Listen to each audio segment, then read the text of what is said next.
This is Orlando Sentinel Now. Hello and welcome. It's Friday, September 17th, and this is Orlando Sentinel Now. Today, we're talking about Florida COVID deaths hitting a new milestone. Also, Pet Alliance of Greater Orlando's fire from Thursday morning, and how Hawker's Asian Street Fair is giving its employees a little bump in pay. I'm your host, Joe Mario Pedersen, and joining me today, I have health reporter Caroline Catherman, social issues reporter Kate Santich, and business reporter Austin Fuller. Thank you all so much for being here today.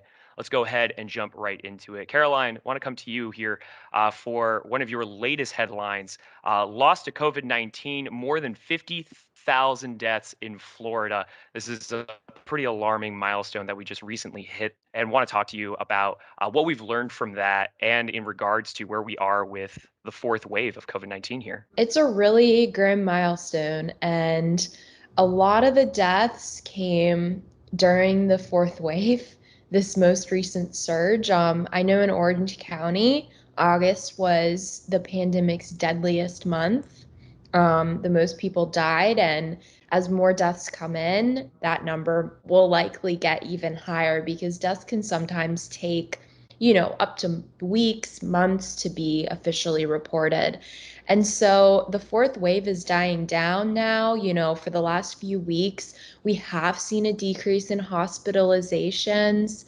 We have seen a decrease in cases throughout the state and in our positivity rate. We haven't, yet seen as much of a decrease in deaths, but the fourth wave is dying down, but it, will go down in the history books as game changer for COVID. More children were getting sick, more pregnant women, that became a concern. And, like I said, record number of deaths in August in Orange County. Absolutely. To put it as you did, just an absolutely grim time during this fourth wave. But I want to ask you in regard to what health experts expected the fourth wave to be versus what it actually was. What were the original expectations of that? So, there was some talk when the vaccines were coming out that, oh my gosh, if we have a wave during the summer, it's not going to be as deadly.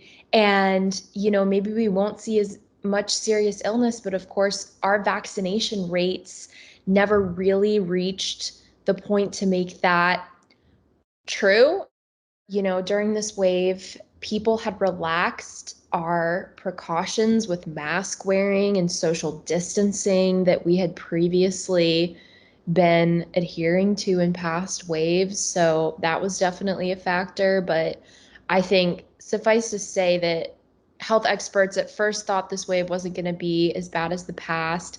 When Delta came, people were a little bit more unsure. And then I think it seems like it barreled past a lot of people's expectations. One more question for you here, Caroline, before we move on. Wanted to get an idea of how state or local leaders are responding to this milestone. What are they saying? Yesterday, we talked to Mayor of Orange County, Jerry Dimmings, and he said, he has seen so many funerals in recent weeks of friends and colleagues and classmates, and he's discouraged. He says sometimes it feels like people don't even realize that 50,000 people have died. We had gubernatorial candidate Nikki Fried put out a statement, and she said, the number's just astounding, and her heart is with all the friends and family members of those that have died. Governor Ron DeSantis called it a tough month, a tough period. So everyone really is, I think, taken aback by this and pretty devastated. Absolutely. A lot more details on this. If you're all interested in finding out more, please take a look at Caroline's story, available at orlandosentinel.com. Caroline, thank you so much. Kate, I want to move over to you now here for some breaking news coming out of Thursday morning with a fire that was set over at the Pet Alliance. Pretty long day for first responders coming into this. What have we learned coming out of this fire? The fire actually broke out Wednesday, very late Wednesday night, and they don't know what caused it at this point. That'll be, part of the investigation, but the building was so heavily damaged that it's probably going to take a little while.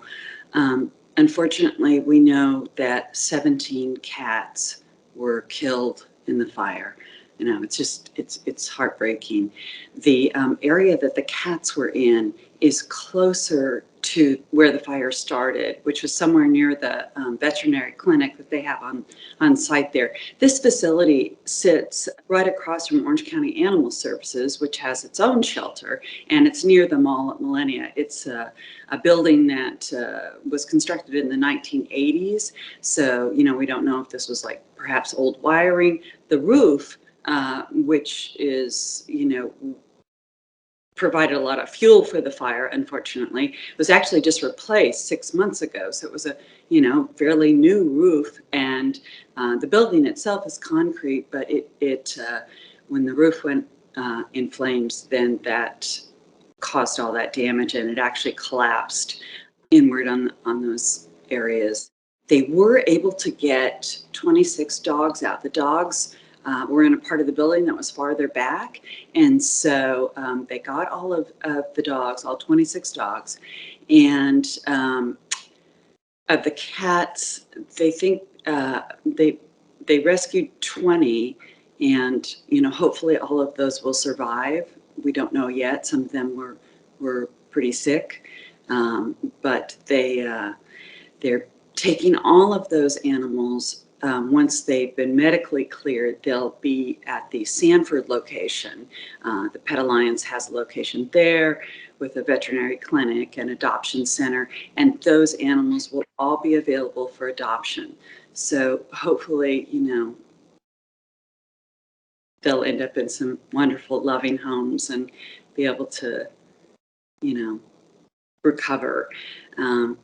I know for the staff, it's just devastating. The executive director, Steve Barty, was in tears, as you would expect early Thursday, as he was trying to orchestrate, what to do next. We really are grateful for all of our foster parents. So many of our animals actually live in foster homes until their adoption. And so this could have been far worse if we didn't have such a robust foster program. Fortunately, there's a new facility that they were already planning to build.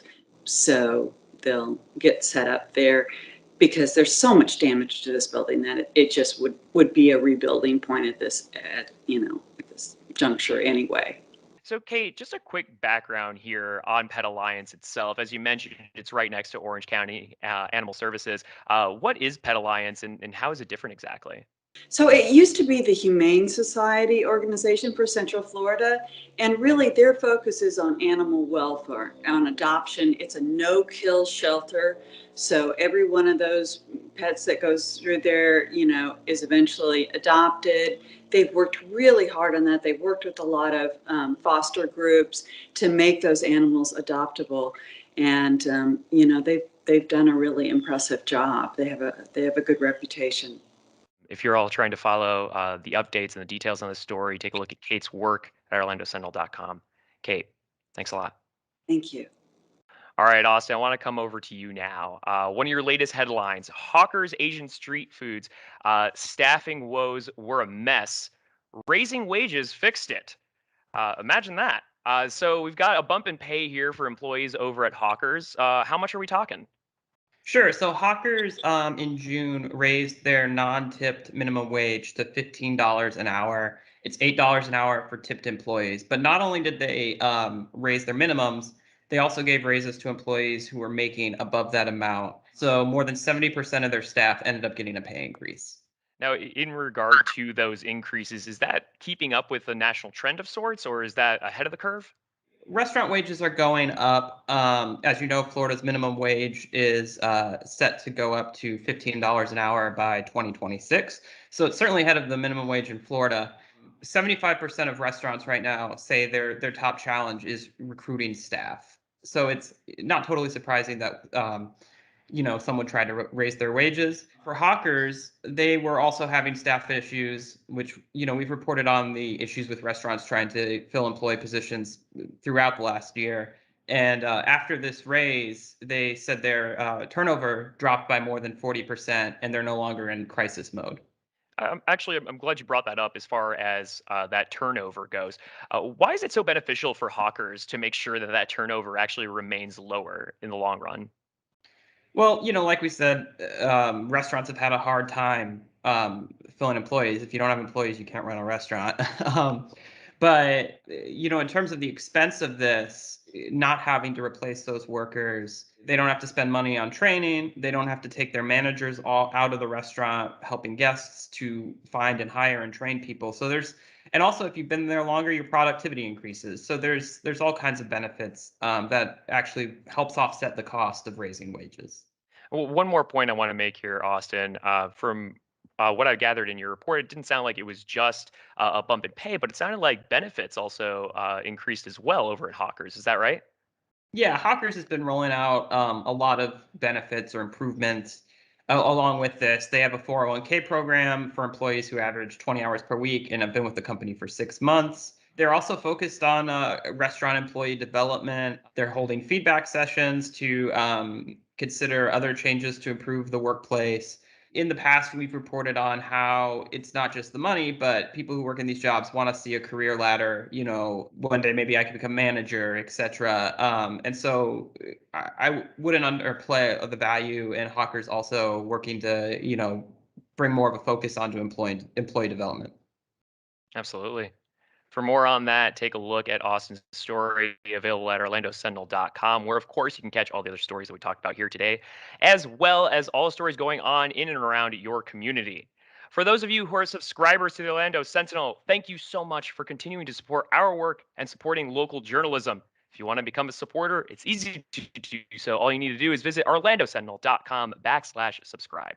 But as for OSN, that will do it for us today. That'll do it for us for the week. But a big thank you to Caroline, Kate, and Austin for keeping us filled in what's going on in our community. We'll be back again with more news next week. We'll see you then. Stay healthy and stay safe. Watch Orlando Sentinel Now live every weekday at noon on our Facebook page and on orlandosentinel.com.